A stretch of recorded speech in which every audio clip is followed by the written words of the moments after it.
Hello, everybody. Peace and blessings. I am so excited to be back with you guys today to answer another impactful and empowering question for Ask Dr. Golden.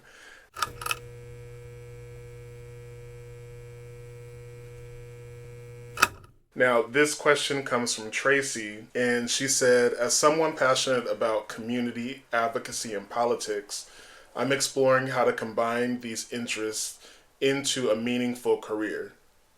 All right, let's do it. What advice would you give to someone starting out after feeling a calling, and how did you navigate the early stages of your own journey?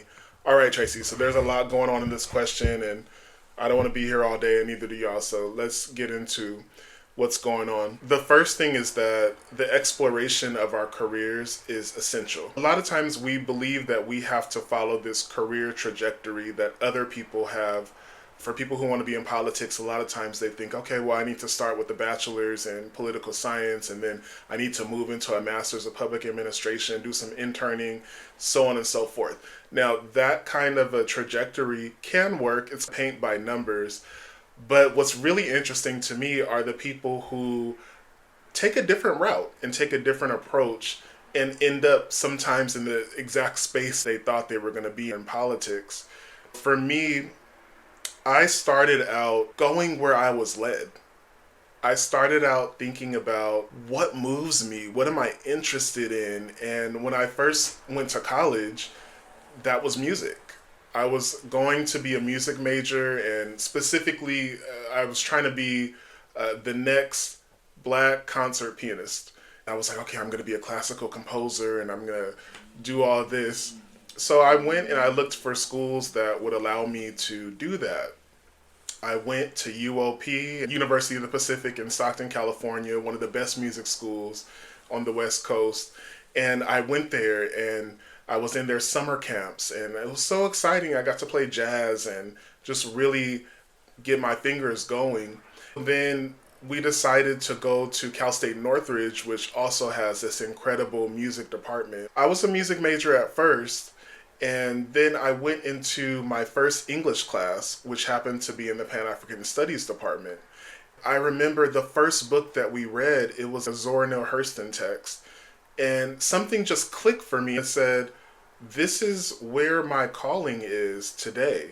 I went into English and I went into Pan-African Studies, and I really studied arts and literature around the world. It gave me this worldview perspective through the eyes of literary icons that honestly has never left me. I'm still an avid reader. I'm still someone who will teach English classes, and I write voraciously every single day.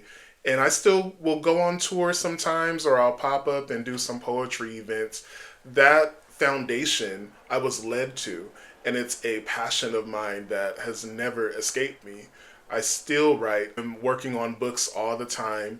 And I love these authors: Toni Morrison, Nikki Giovanni, Audre Lorde, Paul Robeson, and Elaine Locke. These artists are people who have become central in my life. Regardless of when I went and said, I want to get a Master of Public Administration, and now I'm really focused on building myself up as a leader, as a public servant. I said, well, I don't want to just teach literature. Of course, I'll always go back and teach a class. I love reading, but I wanted something a little bit deeper. And so my journey started to transform, and I started to build skills in public service, training and learning and education. I combined those two things, and my career sort of turned a little bit. I went from wanting to be this incredible educator to now educating people in the workplace, but doing it with a little bit of poetic flair, because I'm never going to leave Langston Hughes. James Baldwin was never not going to be a part of me. And that informed how I led. Reading those books allowed me to be a better leader because I had more respect for the social issues that the people that were entrusted with me to lead were having. And so then that wasn't enough. And I said, okay, well, I think I do want to teach, but I know that I have to get a master's degree in order to teach at the level that I wanted to.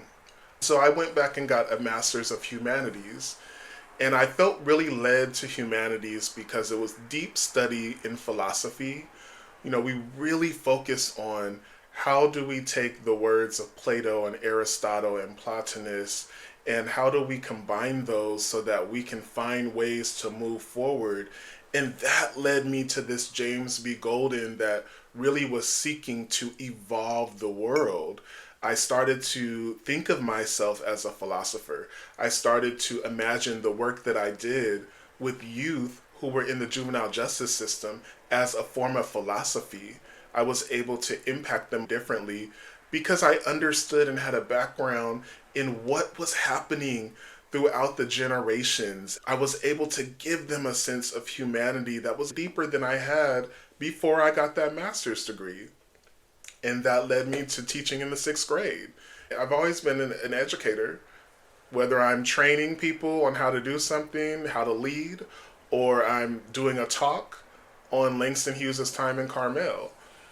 That stuff never leaves you. And so now you see that I'm taking a little bit of every part of my journey and it's informing who I am. I get the skills of curriculum writing and I get the skills of classroom management and the ability to understand the educational system from a very deep level, which then led me into opening a college that fused all of these incredible things from my life. I was able to be an activist, but I was also able to put in humanities. Yes, we are studying substance use and becoming substance use counselors, but we're also going to interpret literature to help us understand our humanity. We're also going to incorporate the lyrics of Stevie Wonder so we can have community agency. We are also going to use the Socratic method, which came from my understanding of humanities and my teaching experience. My doctorate allowed me to be an incredible businessman, and it allowed me to have skills that I was able to leverage to make sure the college was successful. And so for me, we have to go where we're led. You're feeling led in the areas of politics.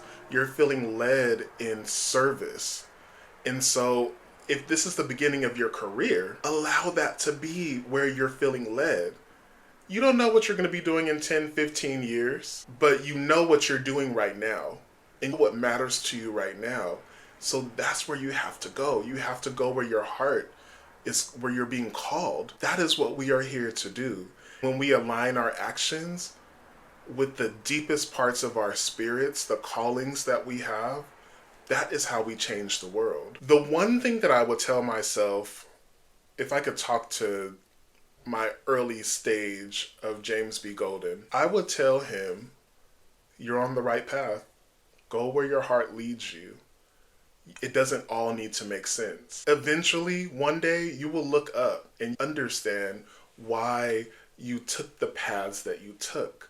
You don't have to follow anything that anybody else did to reach where you were always supposed to be. What matters the most right now is not what's going to happen in 10 years. It's what's happening right now. What is the impact that I can make today? How can I lift my community right now?